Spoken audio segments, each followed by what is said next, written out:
വിശുദ്ധ മത്തായിയുടെ സുവിശേഷം 5-ാം അധ്യായം 27 മുതൽ 32 വരെയുള്ള തിരുവചനങ്ങൾ.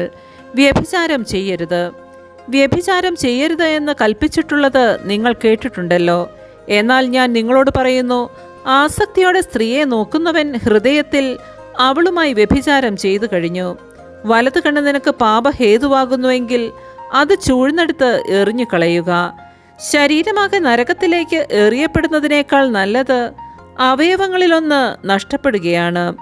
വലതുകരം നിനക്ക് പാപഹേതുവാകുന്നുവെങ്കിൽ അത് വെട്ടി ദൂരെ എറിയുക.